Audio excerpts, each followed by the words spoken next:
And, I don't really give them great consolation because I kind of tell them the answers don't exist yet to some degree, right? Like we're writing history in real time, and that means we have to invent the ideas in real time as well. I So, can tell you right now, the business hates the answer. You don't have the answer. right, even when it's true, even Right. when it's actually the best answer, Right. right?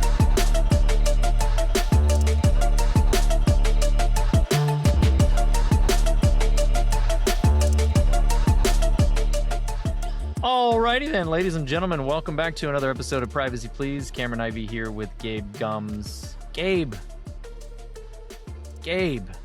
how is life? Cam. Life's good. It's been way too long. How we doing out It there? has. Things have been busy. It's hard to get you on the screen. It's hard to get me anywhere. Get me between That's the true. sheets, they'll be lucky. But may all your ups and downs be between the sheets, my friends. May all your ups and downs be between the sheets. Well, maybe we got one person here that might be able to get in between those sheets. I don't know. Well, Boy, wait a minute. That went too far. that went pretty far. Too far? Too soon? Who's on the line today? We got Jonathan Sander over here. Sander, what's going on, man? It's been a while. Yeah, it has been a while, and usually I would come in with something very colorful to say, but I think Gabe just filled the colorful quotient for the entire podcast. So I guess I'll just play it straight, I think is the right word here, and just Very say, nice. it's been good. Life has been very busy. Let's just put it that way. I've been all over the place. Well, besides that, what have you been like thinking about lately?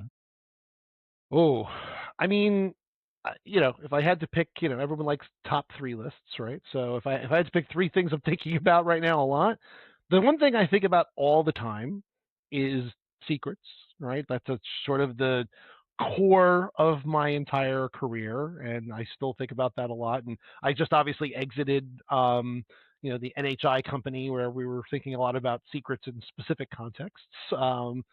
And second thing is people are very interested in the LLM strapping profession. And what I mean by that is building harnesses for these things and locking them down. Obviously related to secrets to some degree. So I've been thinking a lot about that. And the last thing, it's kind of funny. It's a consequence of the second thing. A lot of it is going just like really back to basics. I think there's a lot of things in tech right now that are at risk because the pace of things is going so fast and everyone's digging into every detail of every system so deeply that all the old hits are new again, right? And all the things that people thought they could forget about they're now being very violently reminded, right? And yeah, you could say that like some of that is all the mythos type of stuff, but it's also just even we're moving back to a place where the people who are driving the future of tech for a lot of organizations are not the technologists. Mm. And whenever that happens, that's a great recipe for bad security results.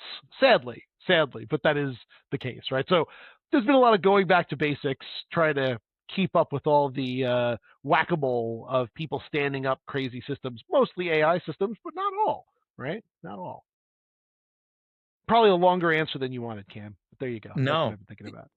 You want to, and you don't have to, but you want to name names? Who are these nefarious people that are getting in the way of, the adults in the room actually making the tech decisions? So, there's 2 ways to look at it, right? I mean, part of it's the classic problem, right? Is that the business, quote unquote, the business, right? And if you want to be more specific, what do I mean by that? I mean revenue generating parts of organizations that are data rich and trying to turn that data into a product of itself, right? That's what they're trying to accomplish, right? Those people view the security function as the Department of No, right? The classic meme. And so they don't get invited to the party a lot of times. So it's not even that they stand in the way of the adults in the room game. It's like the adults don't even get into the room. And so that's one way to look at the problem. The other way to look at the problem is that I talk to a lot of people in the security world, and right now they're feeling pretty numb in large part, right? Because they don't feel like they actually have the exposure and the answers to these problems. And, I don't really give them great consolation because I kind of tell them the answers don't exist yet to some degree, right? Like we're writing history in real time, and that means we have to invent the ideas in real time as well. I can tell you right now, the business hates the answer. You don't have the answer. Right. Even when it's true, even Right. when it's actually the best answer, Right. right? Like that is sometimes what you have to say. But which is why, by the way, I keep coming back to basics right now, because I think if you can't do anything really specific for some fancy new AI in a box type thing, then the question becomes, all right, well, what can you do? Can you, to the first thing I was thinking about, provide a better way to protect the secrets that this thing might need to handle or be hooked up to? Can you make sure that if it's going to have access to real data, that there's resilience to make sure that when it, oops, sorry, I deleted everything, or that you have a solid path back to a working world, right?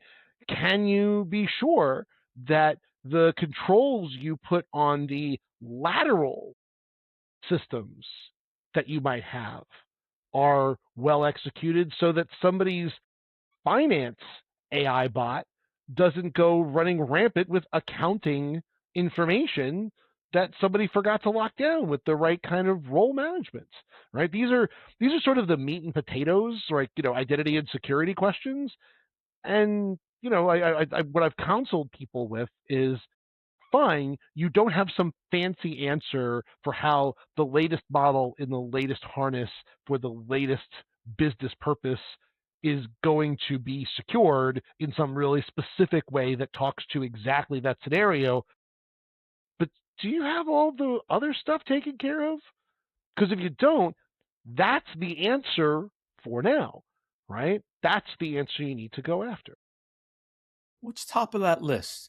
Because a lot of times when I hear people talk basics in InfoSec, they literally will go back to patching.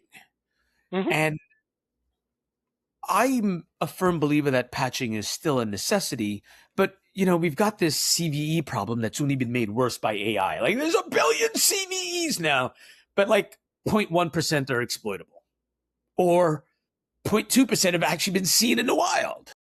Right. Right. That creates a basics problem where like the business hears we got to patch everything because Mythos is on the loose.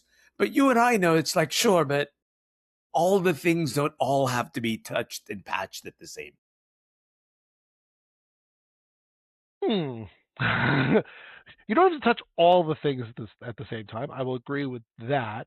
Whether or not you have to patch all the things probably depends on how much discipline you've had up to this moment, right? So somebody's out there with wholly exposed, obviously compromised versions of Ubuntu from like 5 years ago that have all sorts of local privilege escalation issues and remote code exploits that are well known. Well, yeah, they should really actually patch all the things right now, right? Like that's so it kind of depends. But if you're talking about, like, let's say a reasonably responsible organization, I would agree that patching is probably not, that's probably not where you need to throw your accelerant right now, right?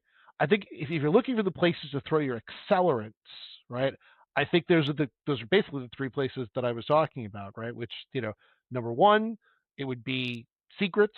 Number two, it would be resilience, because you can't be sure right now how these things are going to do the bad thing and maybe result in bad things then happening and you having to recover from the bad things. You want to make sure you have recovery capabilities, right?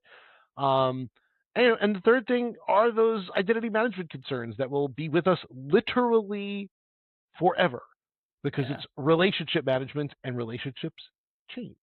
Yeah. Yeah.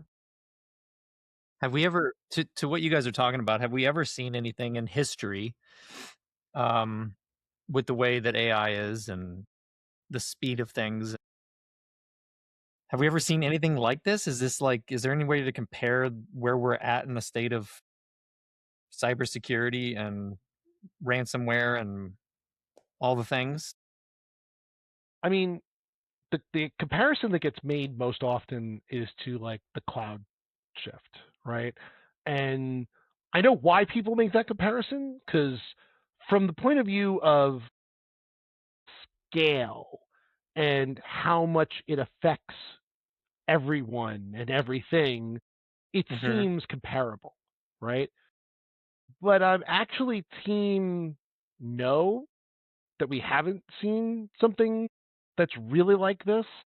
And it's because up to now, everything that a computer system was going to do, right? As long as you had access to all the layers of that computing system, you could predict what would happen.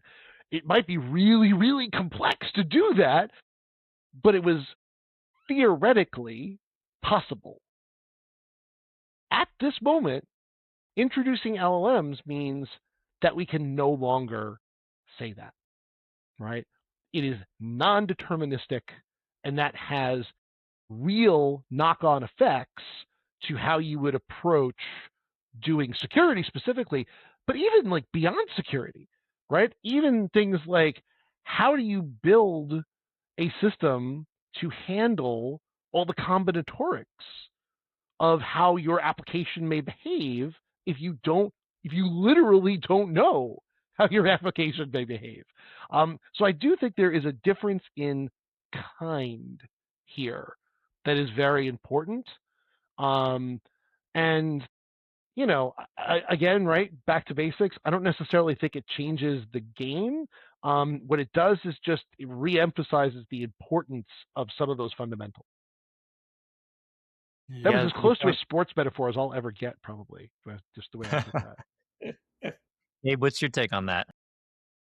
Look, I'm inclined to agree. I intentionally injected the fear, uncertainty, and doubt that Mythos has created, because the whole glut of the CVEs has just become, for me at least, a bit of a public annoyance. I think it does more harm to the greater security conversation than it does good. Right? Like, yes, the attackers have definitely gained a speed advantage in many ways. But I could argue that some of those speed advantages kind of always existed so long as your detection response capabilities sucked in the first place, right? Like it's like, oh no, they got faster. Yeah, but your detection didn't is still like, slow as molasses. So like they're getting faster didn't really change anything except when the New York Times published the headline, right? Like that's really the only difference. Like nothing else has changed.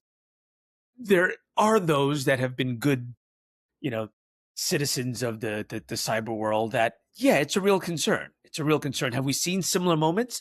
I think every time we see a significant shift in compute as a whole, we see this, right? So we've seen compute shift from the edge to the I'll call it the cloud, but to the core and back and forth again. And every time that happens, we create problems.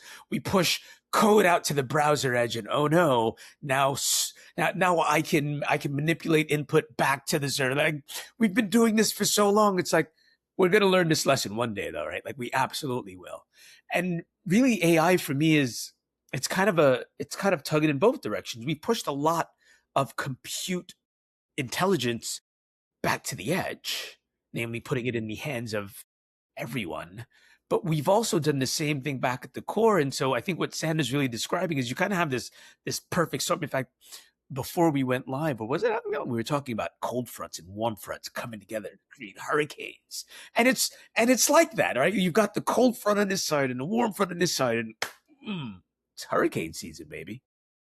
Indeed. It's such a it's such a perfect uh, Segue? segue. Thank you. Perfect segue into my next question for Sander, which It's like we is host podcasts for fun and profit. nah. This is our first time.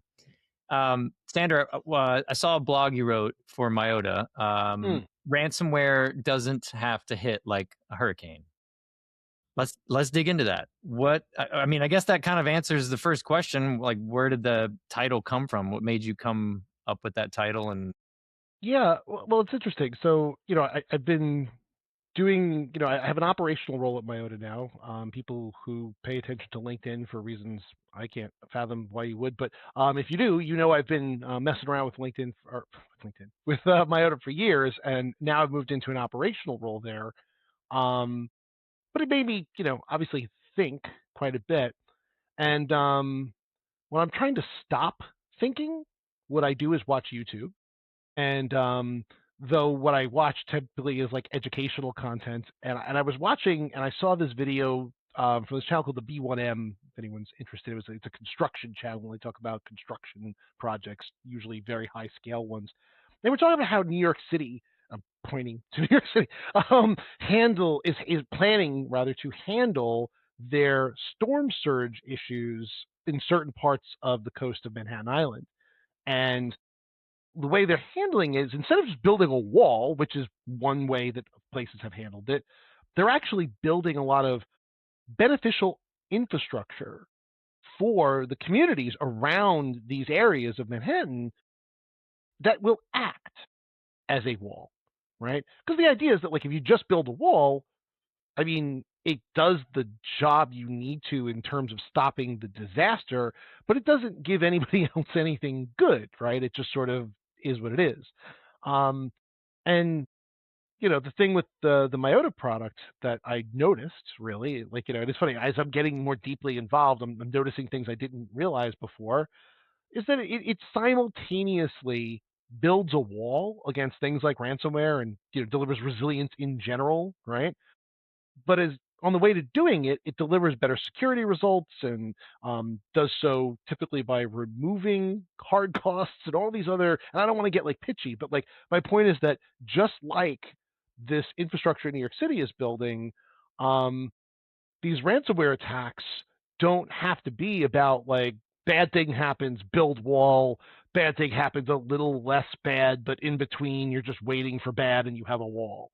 It doesn't have to be that, right? You can actually plan for something that will enhance the way life is lived between the disasters, but also help when the disaster strikes, right? And that was like the analogy. That's where the analogy came from.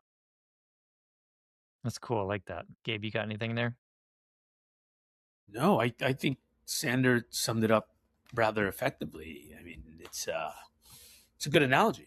It's a very good analogy. It holds well. I mean, I hope it is, because that's literally like the whole blog post. It's like, here's an analogy. So if it's not a good analogy, then it was kind of a waste of time, is what it boils down to. So I hope it's a good analogy. Yeah, That was actually the whole point. Yeah. Honestly, you kind of ran into one of my questions, because I was going to say I love the line, it doesn't need the park because it doesn't need the wall. But you basically just broke that down for us. And you also reference Johnny deleted the critical data. What's the real version of that story? Do you know? Do you have anything on that part? That's it. Johnny deleted it. I mean, obviously, I will not, I will keep names out of it to protect the guilty. Sure. But believe it or not, this is about a human, and a human Okay. who made a mistake in this case. Not Johnny Five? Not Johnny Five. Ooh, Johnny Five is alive. I love that movie. Short Callback. Circuit. I was gonna say that's the '80s kids right there. Yeah. But yeah, I mean, listen, it could be a story about any organization on Earth. Every one of us has done it at some point. We've deleted something we didn't want to delete, right? The only question is, how much power do you have over some IT system, and therefore, how much can your brain fart affect the people around you, right? And we could also, obviously, we were talking about AI. We could, there was that very topical story where I believe it was Claude, but I'm not 100% sure, actually went and deleted an entire Postgres database, right? Just like gone, basically begged forgiveness, but could not, in fact, fix the problem. These things happen, right? And you have to plan for some sort of ability to be resilient in the face of those mistakes. You have to, right? The question is, again, right, just like the park can be the wall, can you have something that doesn't necessarily just solve the disaster case, right? It solves other things, which, by the way, to be really fair, maybe not things you were planning on solving right now, right? Like, you need the wall, right? You need that, right? And New York City knows they need to stop that storm surge, right? Right. You need to be prepared when the next ransomware hit or the next Johnny key mistake happens, right? You need that, but are you going to settle for just that, right? I think that's the question I'm asking people to ask themselves, right? Yeah. You hear a lot of companies having backups and you have security. Um, I guess for both of you, what kind of stands out that makes Myota a little bit different than your normal cyber storage, or what's the niche for Myota? I'll let Cade take the first crack at that one. I mean, look, I'm obviously biased, but bias aside, what Myota's done differently is attack the problem at the architecture level, full stop.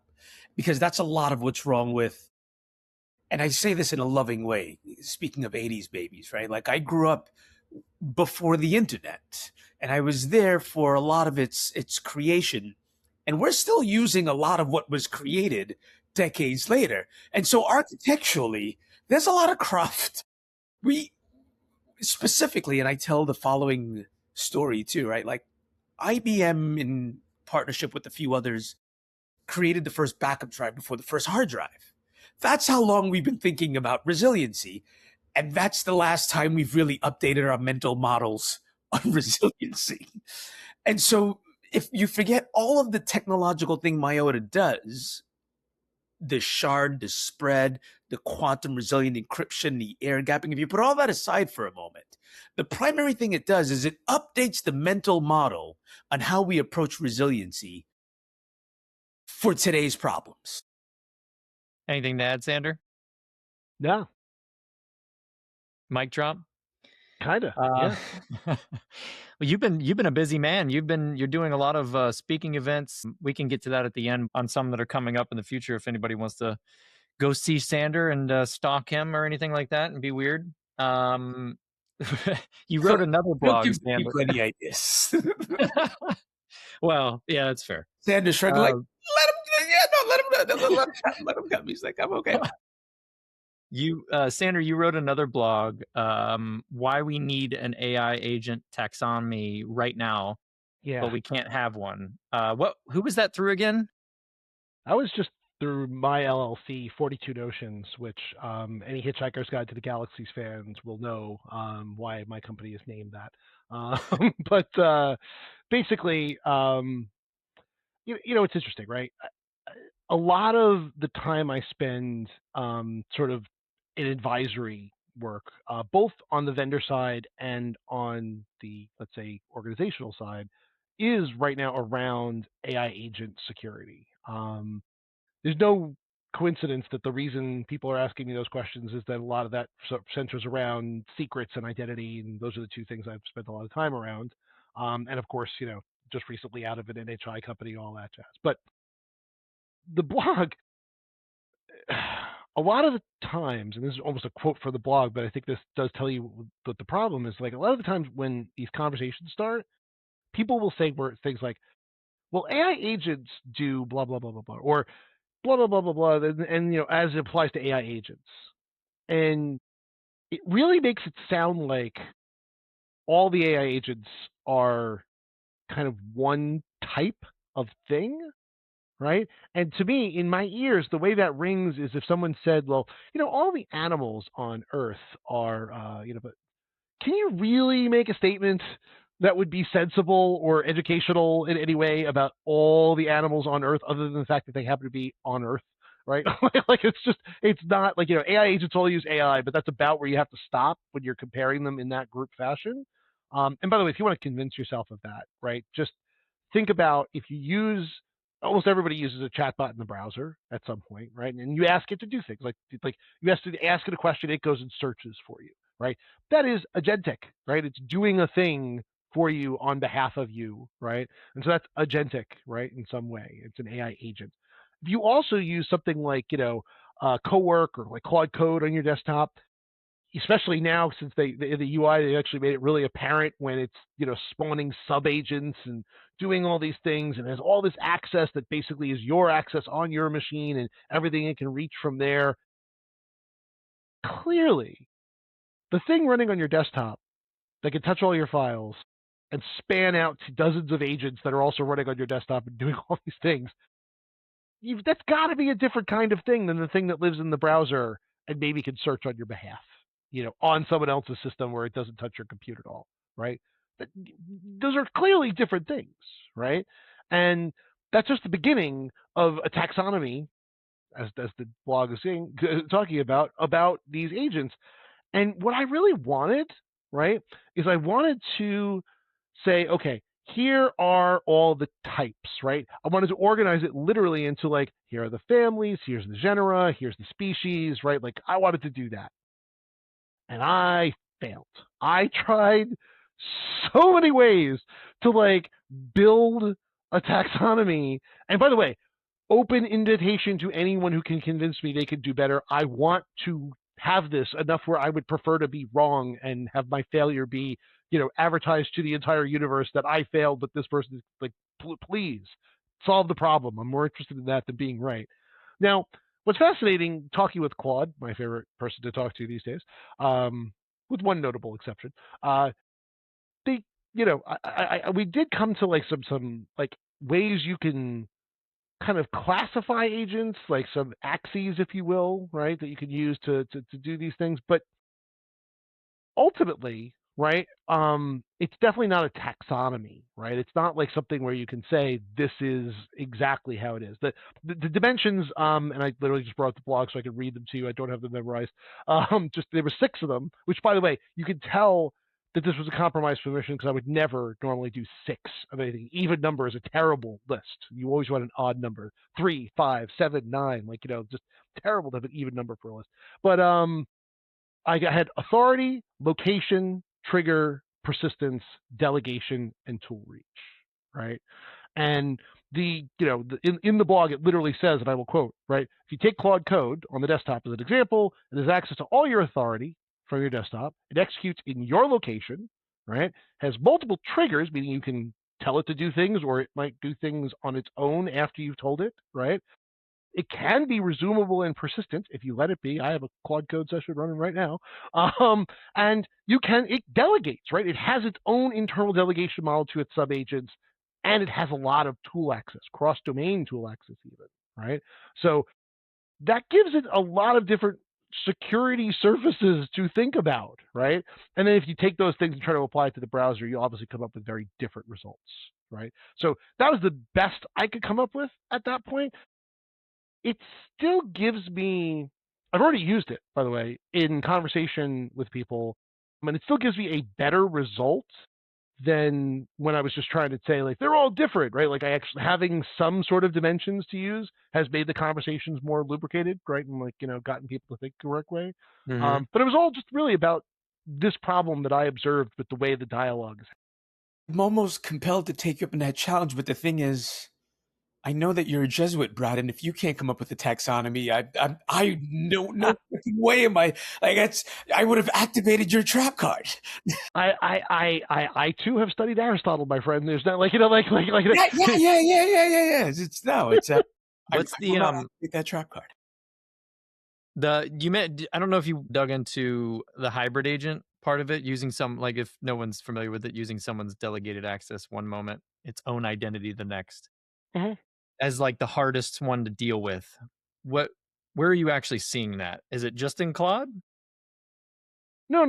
So it's sort of interesting to me, right? Like I'm using like Claude and Gemini and all these as examples because these are the ones that everyone knows, right? Like everyone's Right, heard of right. that.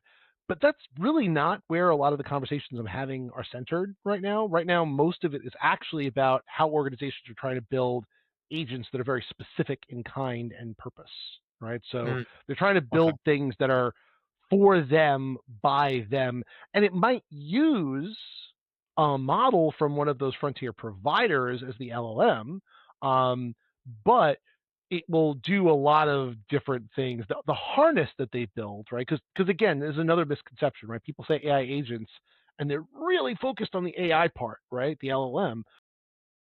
That's honestly not the interesting part to me. The more interesting part to me is the harness and what you do with the LLM through that harness, what you allow it to do and what you allow it to have. And that all comes, an LLM, like it's inert until you give it something to do, right? When you watch something like building a response for you, everyone thinks, oh, the LLM is thinking. No, no, no, no, no. The LLM is generating responses to a harness that is feedback, feeding back to it from its own generations, right? And by the way, this could also slosh around, right? One of the things that's really interesting, I will get to your hybrid question, I swear, is when you have a mixture of models in some of these agents, right? Where potentially you'll use a frontier model for deep planning tasks, but then that will go through a harness to many small models, right, that are potentially self-hosted or hosted in something like Bedrock and AWS or whatever it might be, right, whatever your cloud of choice is.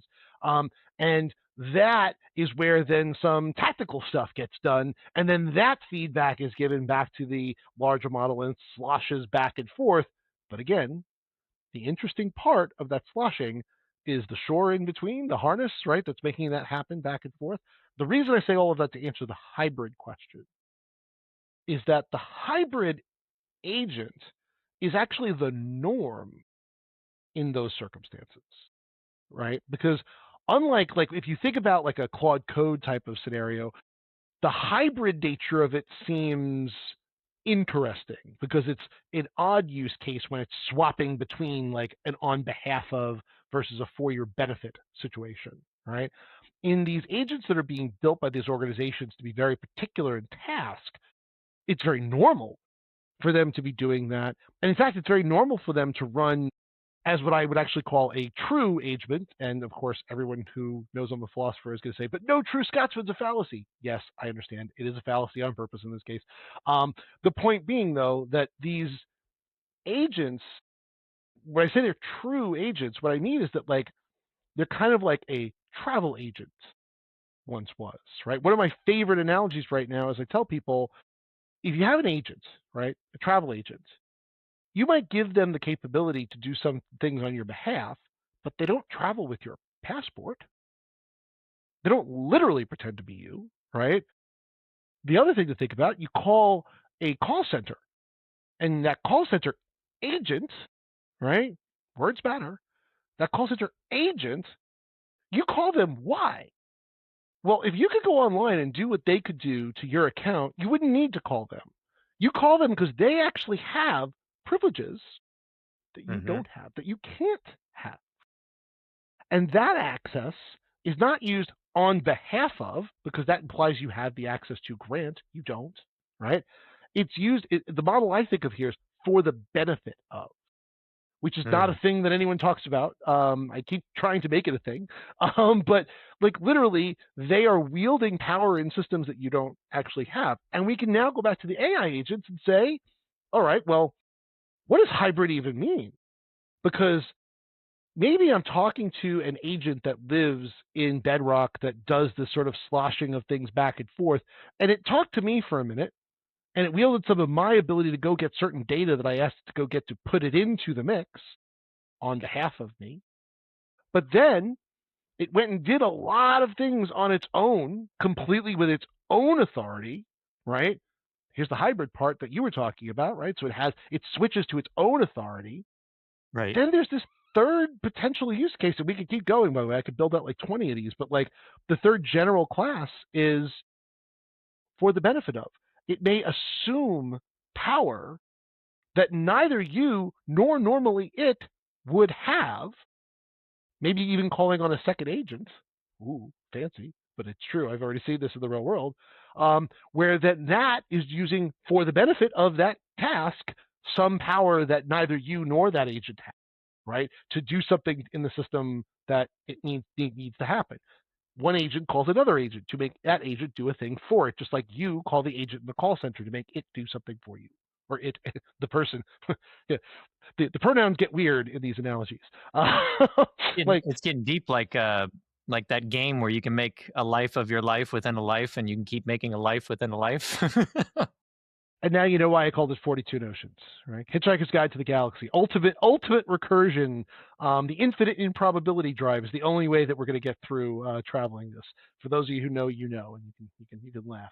But hopefully that wasn't too much, Cam. I talked a lot there. No, I think that was fascinating. I mean, is it, you say nobody really talks about it? Is there a reason? Is it that people aren't really using it or don't know how to use it, or? Well, when I say nobody talks about like the for the benefit of, they talk about it all the time, right? Just like they talk about different types of AI agents all the time, and they don't distinguish what they are. My point is that like people are not classifying this notion of for the benefit of this agent, like the agent in the call center that does something with authority you'll never have, right? And Right. and even worse than that, they'll miscategorize that as on behalf of. Because they're like, well, I told it to do the thing, so it's doing it on behalf of. No, no, no, no, no, no. The behalf part of it was always, I break off, and like, you know, I always think of these in like OAuth and OIDC terms, right? Like, I break off some little piece of my authorization and I hand it as a token to a process, an agent in this case, and it goes and does the thing, right? And that's on behalf of, right? And you know, you could do it other ways than OAuth and OIDC, but like that's my mental model uses that. This is completely different. You do not have the authority to give to that, right? It is not your authority that it wields, right? It is authority that is completely divorced from it, and brings us all the way back to the first thing I think about: secrets. Because ultimately, Secret. what does that mean? It means that it has to take some authority from some place that's either been, you know, inculcated into the actual structure of the agent, bad, bad, bad, but hopefully been put into some system that will temporarily grant it, right? And by the way, just like that call center agent might say to you, can you please confirm your home address for me? Everyone knows that phrase, right? Oh, Why yeah. do you think that happens, right? For people who don't know, that happens because they are about to do something to affect your account with authority you don't have, but the system asks them for data that is you giving it to them to confirm that they are actually working with you, right? And that's why the data is sometimes different. Can you confirm the, you know, your home Your phone social. number? Can you confirm your social? That's the bad one. If they ask you that, that's a badly designed system. But you're not wrong, Cam. That does happen. People ask for that. But that's all you cooperating with that agent to unlock authority that neither of you can wield all the time, right? So at least it is a temporary token, essentially, of authority, right? So even if it's done with a social security number, which is terrible and they shouldn't do, at least they tried to keep it scoped in time, right? No, it's fascinating. Gabe, you got anything on any of that? I'm not following that. Get out of here. The trap card. No. I mean, yeah, Sander wrote it. I mean, Trap card number 2. I'm not falling for any of this, boys. Nice try. Nice try.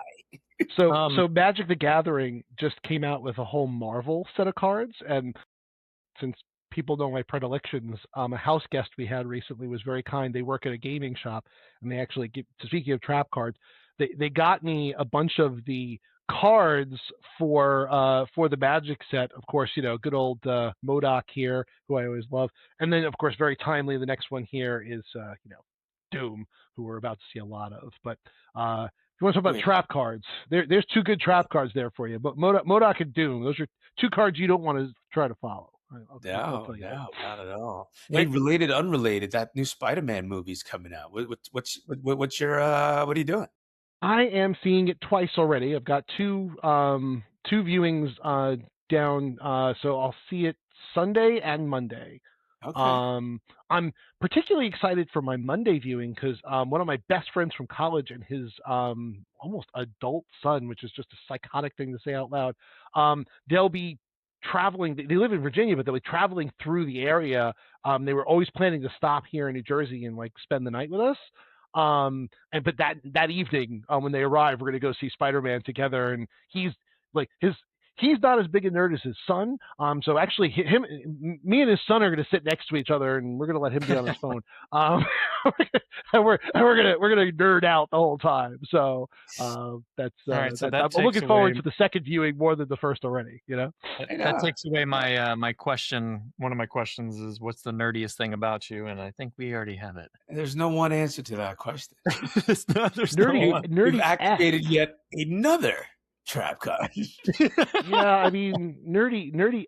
The EST is a hard one, Cam. There's a lot. I'm standing in a room with about 13,000 comic books right now, so that's one level of nerd we could talk about. But well, okay. Well, since I don't know if we've ever asked you this, because I love Marvel. I don't think there's anything greater in cinema than when Captain America got Thor's hammer in theaters. That was epic. Yes, I will. I don't know if I'll agree with you about ever in cinema, but yes, that was epic, no doubt. Okay, fair. What is your favorite like Marvel character of all time? Oh, so pick your favorite child. That's the question, Cam. Pick I only your got favorite one. child. So So I mean,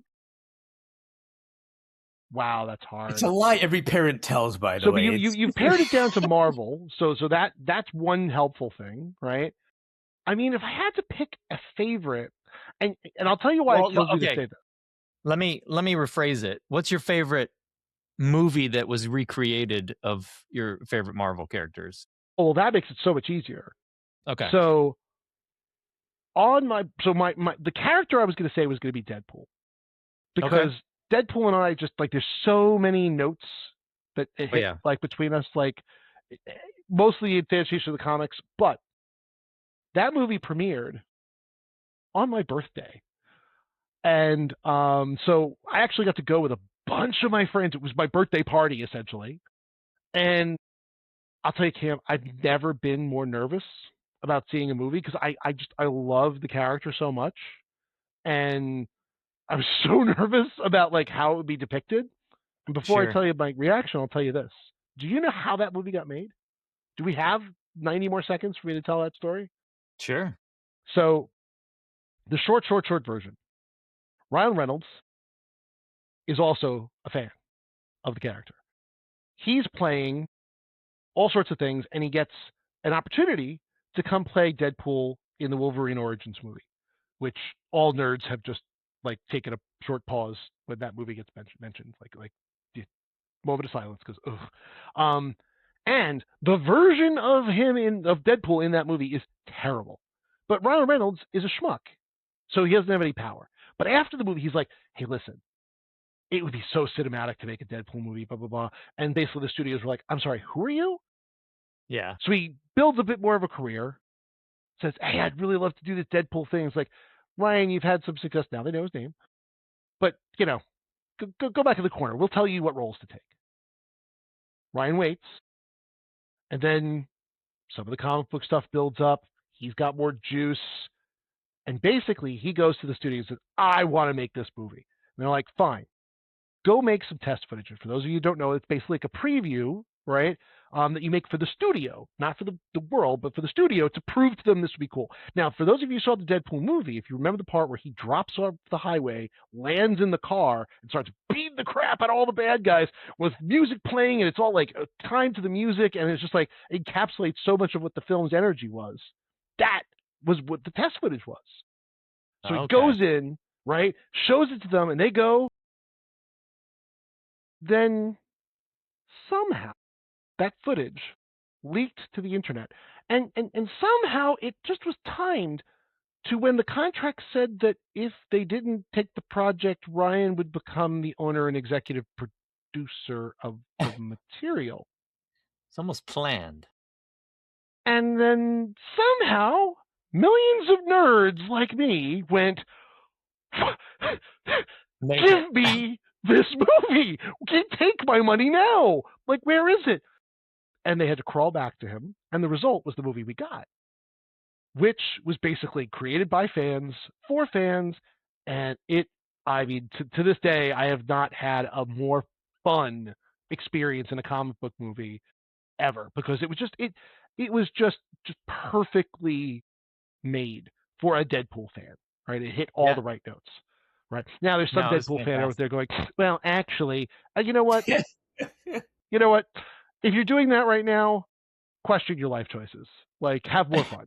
Like, I know the T guy was not in the movie. Not even going to say the whole name, T Ray. Like, I know there was all these things that were wrong. It wasn't the Joe Kelly version of Deadpool, right? Talking to all the Deadpool nerds who are screaming at me. But oh my God, they got so many things right. More things right than I ever imagined they would.